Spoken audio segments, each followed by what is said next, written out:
Os irmãos sabem que nesta igreja, bem como obviamente em outras cristãs, nós estimulamos o estudo da palavra de Deus. E no dia de hoje, particularmente, nós lemos vários textos, desde o culto das 6:30, que nos contam sobre a ressurreição de Jesus. O fato mais importante da história. E nós nunca podemos nos esquecer que essa é a nossa identidade. Salvos por Jesus Cristo, pela graça, não por mérito nosso. E temos essa garantia, porque Jesus morreu, ressuscitou, subiu aos céus e virá para o encontro definitivo com todos nós. Por isso, no dia de hoje, destacamos a ressurreição de Jesus. A nossa Páscoa é a ressurreição de Jesus. A história tem caminhos muito interessantes. Boa parte das coisas que nós fazemos, nós não sabemos por que fazemos.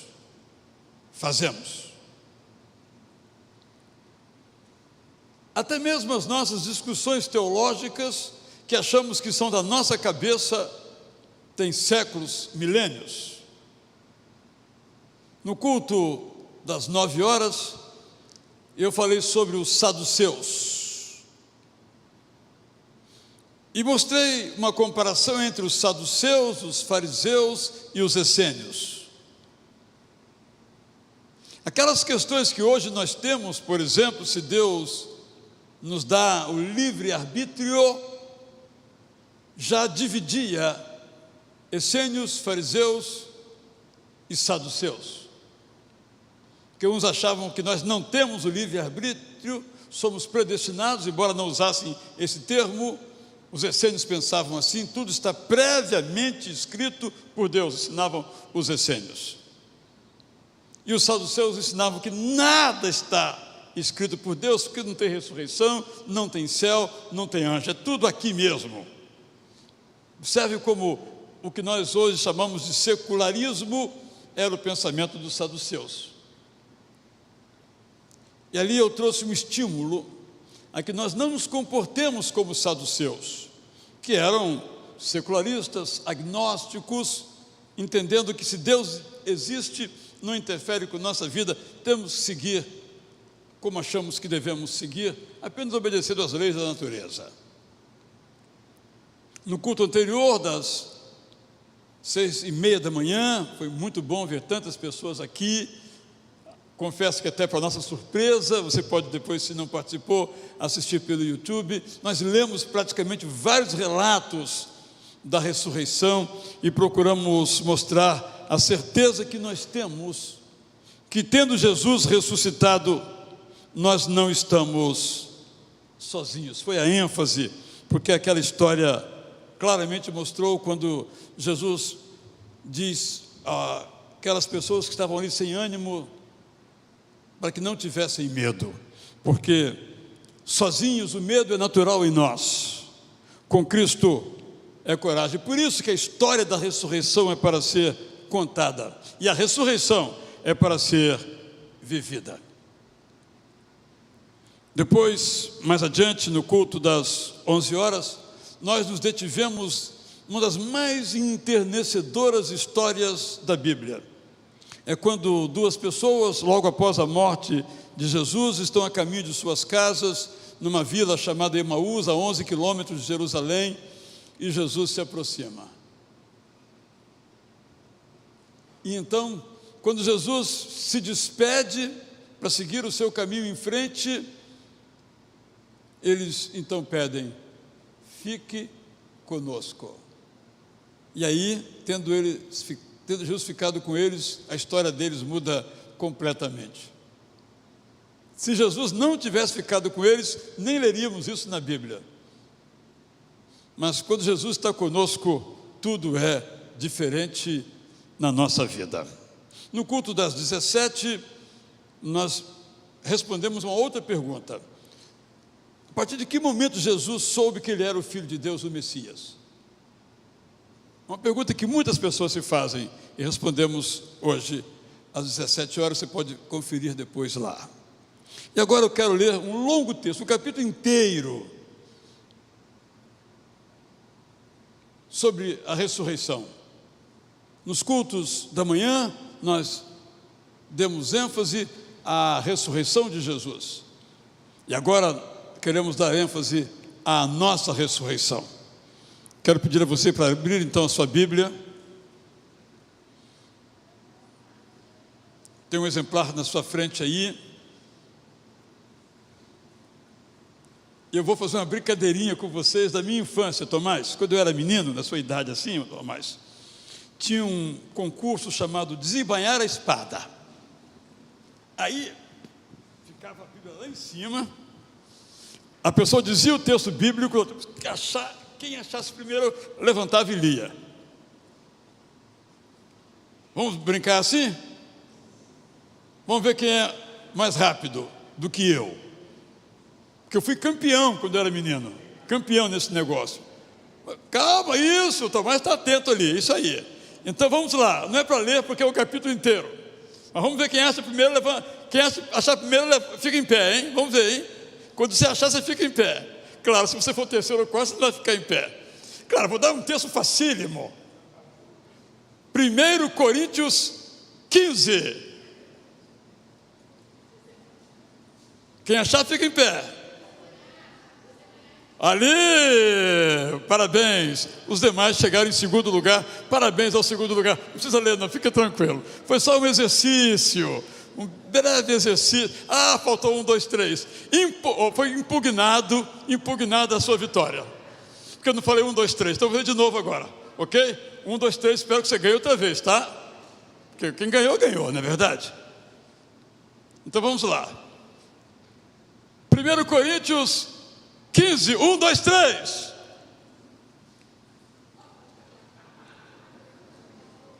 Cadê você, rapaz?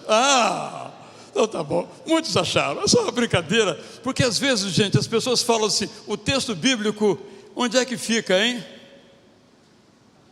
Sabe qual é o meu texto predileto? Quando caía, eu era o primeiro. Naum 1:7. Vamos ver aí? Exercício agora aqui. O texto é Naum 1:7. 1, 2, 3. Faltou desembainhar a espada, né? Naum 1:7, quem vai achar primeiro aí, levanta, fica em pé. Já achou? Então levanta. Minha esposa achou, tá vendo? A família é boa de Bíblia. Bom, tá bem.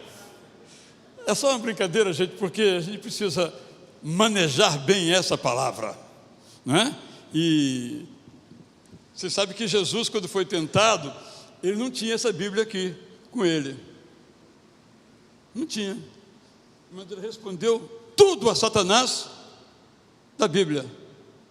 Deuteronômio foi o livro que ele usou de cabeça. Calou a boca do bicho. A Bíblia nós temos que conhecê-la, aplicá-la. Então hoje nós vamos ler todo esse capítulo, que é um capítulo que contém o resumo de toda a doutrina chamada escatologia, aquilo que vai acontecer depois de nossa morte. Eu não vou ler na sequência, mas eu vou ler entremeando com algumas posições, até mesmo invertendo a sequência, se for o caso. Então vamos lá. Vou ler na versão Prazer da Palavra.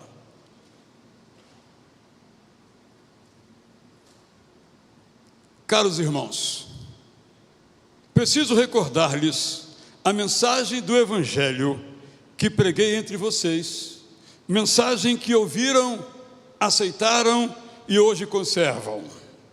Vocês são salvos exclusivamente por meio do Evangelho. Fiquem firmes nessa verdade, porque vocês não creem em vão. Agora, versos 12 a 18. O resumo da nossa pregação é que Jesus Cristo ressuscitou. Por isso, fico sem entender como alguns de vocês afirmam que não existe ressurreição. Lembram dos saduceus? As ideias nunca morrem, nem as erradas. Se os mortos não podem ressuscitar, Jesus Cristo também não ressuscitou.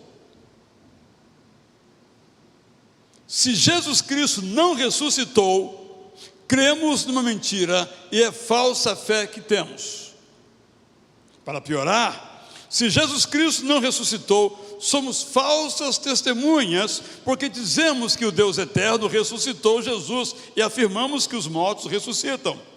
Se os mortos não ressuscitam, Jesus Cristo também não ressuscitou. Se os mortos não ressuscitam, também Cristo não ressuscitou. Se Jesus Cristo não ressuscitou, vocês creem numa mentira e vivem sob o domínio do pecado. Se Jesus Cristo não ressuscitou, todos os crentes que morreram antes de nós não foram salvos. Paulo é um filósofo, está falando aqui como um socrático, sofisma, silogismos, a maneira de pensar. Agora, versos 19 e 28. Se Jesus Cristo não ressuscitou, nossa esperança fica limitada apenas à vida que agora temos. Nesse caso, somos infelizes, os mais infelizes de toda a terra, por crermos numa ilusão. O fato é que Jesus Cristo ressuscitou. Ele foi o pioneiro entre todos os ressuscitados. Como a morte veio por intermédio de um homem, Adão, foi também por intermédio de um homem, Jesus Cristo, que a ressurreição entrou no mundo. Em Adão todos morremos. Em Jesus Cristo a vida nos alcançou a todos. Recordemos a ordem dos acontecimentos. Cristo, pioneiro, ressuscitou em primeiro lugar. Depois, quando Ele vier, os que nele creem serão ressuscitados. Depois de tudo isso, o mundo chegará ao fim. Isso acontecerá quando Jesus devolver o comando do universo ao Deus eterno e Pai celestial. Antes, Ele derrotará todo tipo de poder que se opõe ao Deus eterno. Ele derrotará todos os inimigos do Deus eterno. Durante esse tempo, Ele mesmo está no comando da história. O último dos inimigos a ser derrotado é a nossa morte. Como lemos no Salmo 8:6, é de Jesus Cristo, aspas, a responsabilidade de cuidar da terra e tudo que nela existe, fecha aspas. Tudo está sob o seu controle de Jesus, exceto o Deus eterno, que colocou todas as coisas sob o comando de seu Filho. Quando todos os inimigos forem derrotados, o próprio Jesus Cristo se submeterá ao Deus eterno, de quem recebeu o controle de todas as coisas. Então o Deus eterno governará todo o universo de modo pleno. Versos 29 a 34. Sem a esperança na ressurreição, ninguém pode crer que se encontrará com os que creram e foram batizados, mas agora estão mortos. Sem esperança da ressurreição, não vale a pena arriscar a vida para pregar o Evangelho. Eu corro esse risco, diz Paulo, todos os dias. Digo isso porque estou preocupado com vocês. Não torne inútil o risco que corro, risco que corri em Éfeso, quando enfrentei inimigos poderosos. E estou certo, valeu a pena o perigo pelo qual passei. Agora, se não há ressurreição, devemos viver como viviam as pessoas desde o tempo do profeta Isaías, conforme Isaías 22:13, e que cantava: comamos e bebamos, porque amanhã morreremos. Não deem ouvidos a essas palavras, achando que não vão ser influenciados. Na verdade, como escreveu um poeta grego, aspas, as más companhias corrompem os bons costumes, fecha aspas. Queridos irmãos, voltem à razão. Não continue no pecado, como têm feito alguns que não levam a sério o Deus eterno. Quem vive no pecado deve sentir vergonha. O texto é muito claro, que nós lemos, não só nessa versão, como também nas versões tradicionais. No entanto, nas versões tradicionais, o verso 29 nos apresenta um problema, é um dos maiores problemas de toda a história da teologia.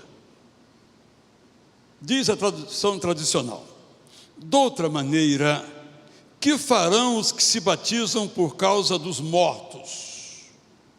Se absolutamente os mortos não ressuscitam, por que se batizam por causa deles? Sobre este assunto foram escritos centenas de livros. Há 200 interpretações sobre esse versículo, diferentes, que se resumem, no fundo, a 4 ou 5.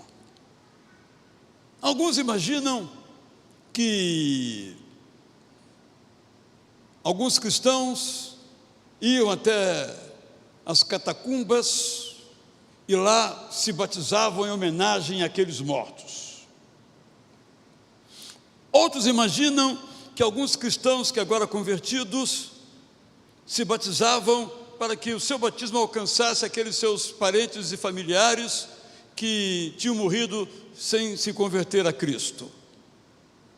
Nenhuma dessas explicações, no entanto, só mencionei duas, encontra força e vigor no demais conjuntos de textos bíblicos, porque, como sabemos, a Bíblia se explica a si mesma.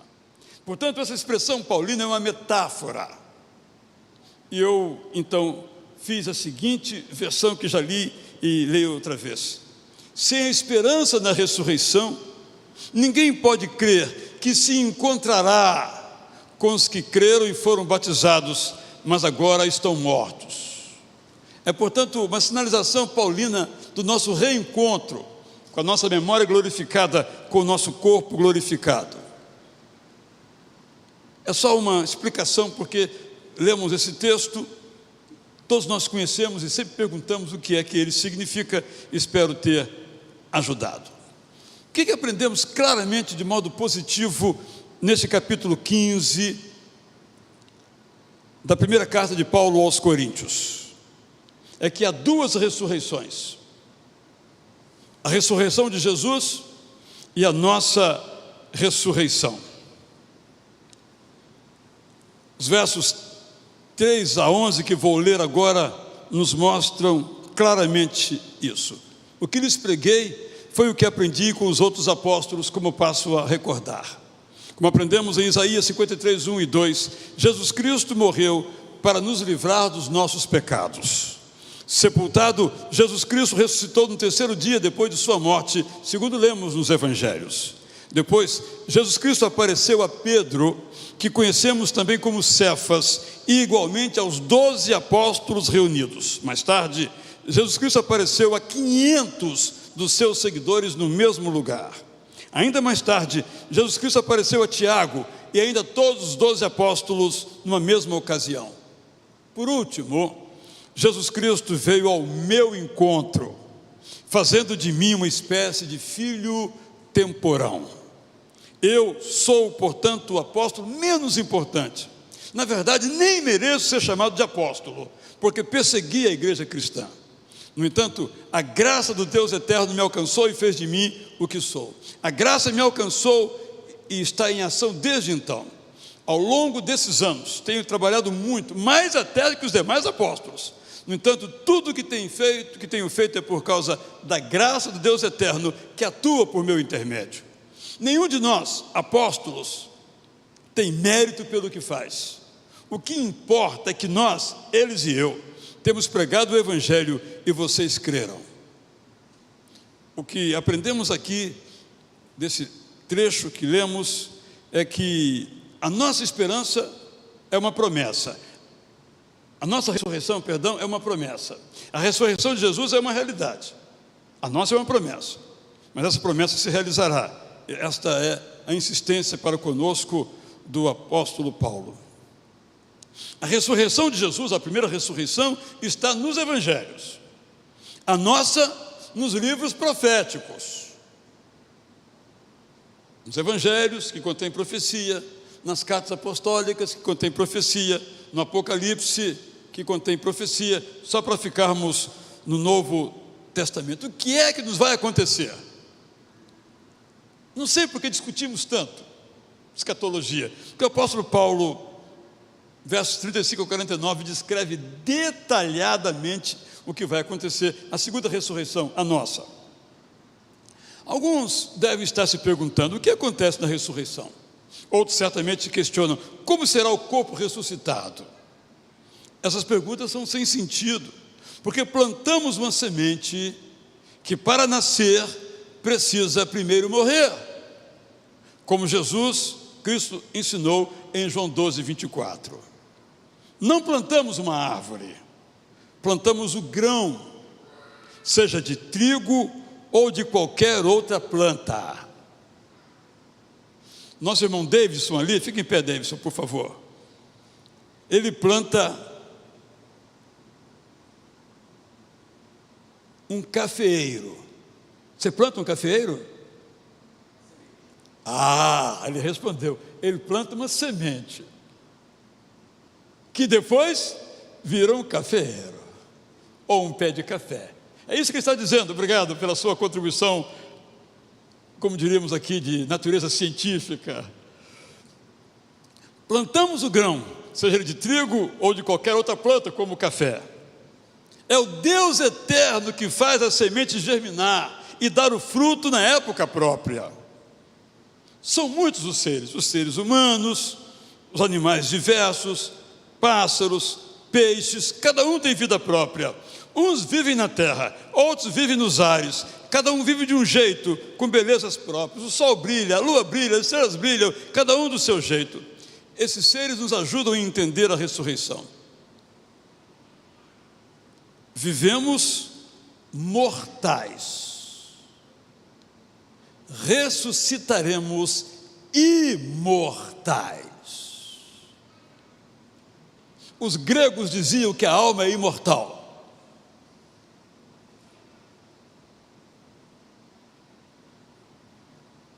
Paulo diz que a alma se torna imortal depois da ressurreição. Vivemos pecando, ressuscitaremos perfeitos. Em lugar do nosso corpo natural, ressuscitará nosso corpo espiritual.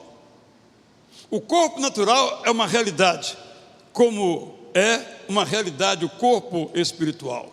Em Gênesis 2,7 lemos que o primeiro homem, Adão, se tornou um ser vivente. Jesus Cristo disse em João 5,21 que o Pai eterno faz com que os mortos vivam. Assim, o primeiro homem, Adão, foi formado do pó da terra e é terreno. O segundo homem, Jesus Cristo, contudo, é do céu. Somos todos como o primeiro homem, Adão, feito da terra. Seremos todos como o segundo homem, Jesus Cristo, que é do céu.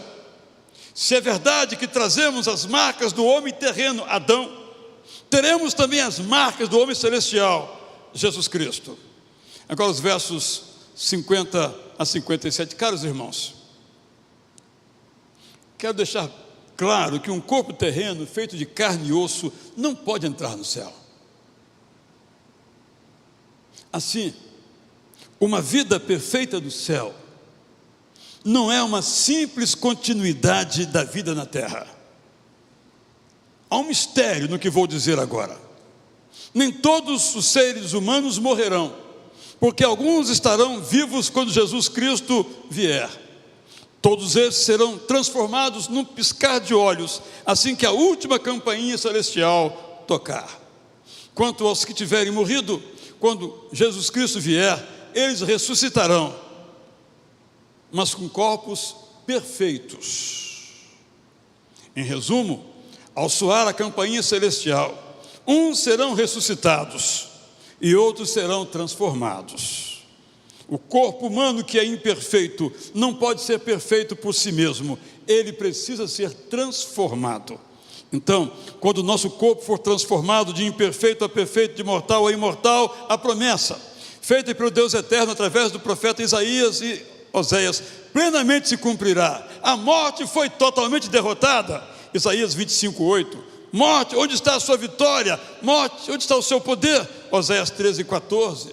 O poder da morte é o pecado, o poder do pecado vem da lei. No entanto, graças damos ao Deus eterno, que nos dá a vitória sobre a morte, por intermédio de Jesus Cristo. A ressurreição, portanto, é uma crença central. Primeiro, por ser verdadeira. Segundo, por ser necessária e nos inspirar.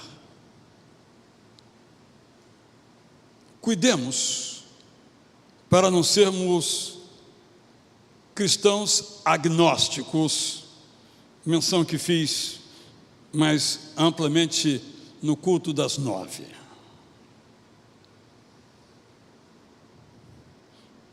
O que é um agnóstico cristão, se podemos usar essa imagem? É a pessoa que lê a Bíblia, mas não crê no poder de Deus. São pessoas que até mesmo amam a Jesus, mas entendem que o Deus eterno não interfere nas nossas vidas. Ele governa segundo as leis naturais. Eu citei um exemplo de um livro muito lido, um dos grandes best-sellers do século 20 e 21. Quando coisas ruins acontecem a pessoas boas. Talvez aqui, quem leu esse livro aqui? Temos alguns que leram aqui, né? Os livros, infelizmente, também saem da moda. Esse livro foi um livro que vendeu muito, do rabino Harold Kushner. E ele é um judeu, mas na minha perspectiva crítica, agnóstico. Porque ele diz o seguinte: de fato, às vezes, o sofrimento vem. Então você precisa aprender a viver, aprender a saber que a vida é assim, vem para todos. É um bom livro na explicação, mas é péssimo na aplicação, porque não tem esperança, não tem milagre. Deus não intervém, Deus não faz nada. Aceita, engole, não tem outro jeito. Não é a nossa perspectiva. Até entendemos que de fato as coisas que nos acontecem são consequências de ruptura de leis naturais ou mesmo sociais. Mas nós também cremos que Deus pode intervir e quebrar a lei que Ele mesmo criou, para, por meio de um milagre, intervir nas nossas vidas. E não há milagre maior do que a ressurreição de Jesus. Jesus ressuscitou algumas pessoas, sabemos disto, mas todas voltaram a morrer. Mas o Deus eterno ressuscitou Jesus, que nunca mais morreu, e vivo hoje Ele está. Podemos crer no amanhã, como cantamos numa de nossas músicas. Por isso nós precisamos crer na palavra de Deus e crer no Deus que escreveu essa palavra como sendo poderoso para mudar aquilo que nenhum de nós pode mudar. A ressurreição de Jesus não teve testemunhas. Teve testemunhas de que no lugar onde deveria estar o corpo, não estava. Mas nenhum outro fato na Bíblia é tão atestado quanto a ressurreição. E Paulo então diz, eu vou reler: sepultado, Jesus Cristo ressuscitou no terceiro dia depois de sua morte, segundo lemos nos evangelhos. Depois Jesus Cristo apareceu a Pedro, que conhecemos também como Cefas, e igualmente aos 12 apóstolos reunidos. Vamos vendo aqui crescimento. Mais tarde apareceu a 500. Pedro, 12, 500. Ele diz que alguns desses irmãos já morreram. Olha que interessante. Você pode conferir com eles, porque eles viram que Jesus voltou. Eles sabiam que aquele que eles viram morto na cruz estava vivo. É isso que ele está dizendo, atestando essa ressurreição. Vai lá e pergunta. Alguns já morreram, mas a maioria está viva. Vai lá perguntar. Anos mais tarde apareceu a Tiago. E depois ele vai contando, que nós lemos nos capítulos 28 de Mateus e Lucas 24 e Atos capítulo 1, ele vai renarrando esta trajetória e termina se colocando no palco da história. E depois ele veio ao meu encontro, quando estava indo então para Damasco. A ressurreição de Jesus foi, portanto, pioneira, como um desbravador. Esses dias um grupo da igreja esteve em Passa Quatro, e Um dos subpasseios que nós fizemos lá foi pegar um trenzinho que só existe para fins turísticos e repassar por uma ferrovia desativada que só existe para esses fins alguns poucos quilômetros. E ali, enquanto nós viajávamos, a guia nos contava uma história. E essa é a imagem que eu quero trazer. Os caminhos que hoje há em Minas, ou São Paulo, ou Mato Grosso, ou Goiás, foram traçados desde o século XVII. E alguns deles foram traçados sobre caminhos que os indígenas antes traçaram. Estamos falando aqui de uma história de alguns séculos. Então hoje, quando você pega uma rodovia, daqui para São Paulo, daqui para Vitória, daqui Belo Horizonte, hoje que temos todos os recursos disponíveis, da engenharia civil, os recursos digitais, eletrônicos, a Mara domina bem essa área, mas boa parte das rodovias que nós temos não foram inventadas, os seus itinerários ou roteiros, pelo homem de hoje, mas segue, a maioria dessas estradas segue roteiros dos desbravadores, talvez até mesmo dos indígenas, antes dos portugueses. Pioneiros, desbravadores pioneiros, que nem imaginavam que vinham depois. E hoje, sobre essas picadas feitas nas montanhas, há rodovias de 6, 8, 10 pistas. Eu penso que Jesus foi exatamente como pioneiro na ressurreição, como esse desbravador. Nunca ninguém tinha feito aquele caminho. Você imagina um desbravador, pega o seu cantil, pega o seu facão, sem mapa detalhado, olhando apenas norte, sul, leste, oeste, sabendo que fica para oeste, ele começa com o seu facão a encontrar um lugar para passar, e depois dele, centenas, milhares, milhões de pessoas vão passando. É isso que Jesus Cristo fez ao ressuscitar. Ele desbravou o caminho. Como é que é o caminho nosso para o céu? Jesus a desbravou, foi o pioneiro, já foi da nossa frente, agora está fácil. Sem a ressurreição de Jesus, a nossa não existe. Sem a nossa ressurreição, a vida é comer, beber e nada mais. Lembra-se quando Jesus olhou para Jerusalém e disse: Jerusalém é como um conjunto de ovelhas desgarradas que não sabem para onde vão. Quando nós olhamos para o mundo que nós vivemos, a imagem é a mesma. As pessoas comem, bebem e morrem. Sem a ressurreição, é assim a vida.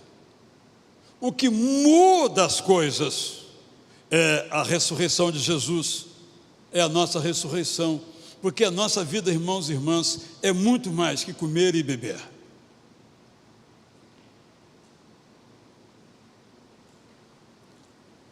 E o apóstolo Paulo termina esse seu sermão tão teológico, tão filosófico, sobre a ressurreição de um modo totalmente inesperado. E eu fiquei pensando, por que Paulo disse isso? O que tem a ver isso com aquilo? Leamos, caros irmãos, verso 58. Continuem firmes, continuem inabaláveis, continuem dedicados ao que realizam por meio da igreja, certos de que é de grande valor o duro trabalho que fazem, porque é para o Deus eterno que o fazem.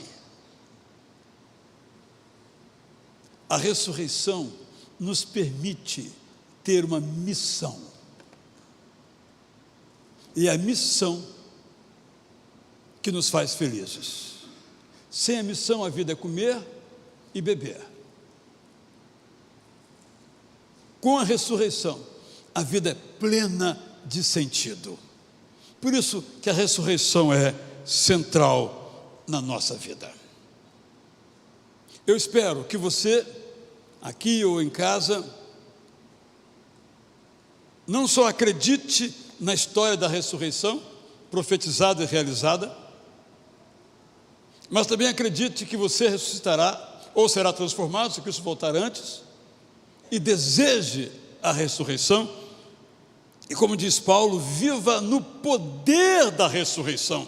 O nosso poder de viver está na ressurreição, logo na fé nessa ressurreição. Por isso, já algumas vezes disse aqui que nós somos a comunidade dos ressuscitados. Porque Jesus ressuscitou, e nós iremos ressuscitar. É a ressurreição de Jesus e a nossa depois que dá a nossa identidade. Fora disso, a vida não tem sentido, a esperança não acontece, a fé é vã. Desejo, repito, alegremente, fortemente, na sua vida, que a ressurreição ocupe um lugar central, não periférico, na sua experiência de vida. É ela que torna diferente a sua vida. É ela que capacita você para, como cantamos agora há pouco, abatidos, mas não desanimados, desamparados, mas não desesperançados. É a ressurreição que nos garante uma vida de felicidade, às vezes no luto, às vezes na incerteza, às vezes na alegria, às vezes na expectativa boa, mas tudo isso só tem um sentido, uma garantia de vitória, mesmo sobre a morte, quando nós cremos na ressurreição de Jesus. Espero que seja essa a crença da sua vida. E Jesus, sabendo como nós somos, resolveu nos deixar um presente. Ele participou de um jantar com os seus apóstolos, os 12. Depois desse jantar, ele disse: eu quero ter um epílogo, um momento íntimo, mais íntimo ainda, dentro desse jantar. Nós conhecemos essa parte do jantar como ceia. No catolicismo e alguns grupos evangélicos, de Eucaristia, por causa da palavra Eucaristel, eu te agradeço, que Jesus orou, dizendo ao Pai: eu te agradeço.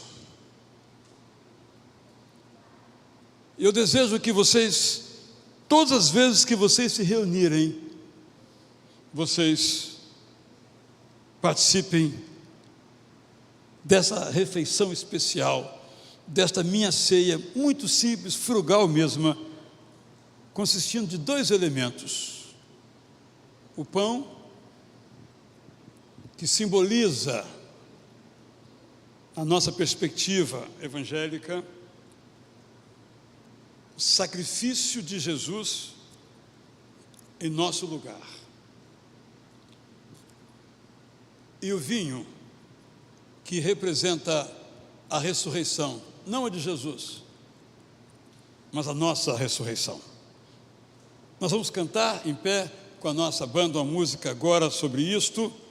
Aqueles que porventura não pegaram ainda o seu kit, só levantar as suas mãos, que os nossos diáconos vão levar até você, enquanto então nós vamos participar desse canto que nos mostra muito belamente como deve ser a nossa fé, em quem nós cremos, em quem nós confiamos. Vamos então cantar, acompanhar aqui nossos irmãos.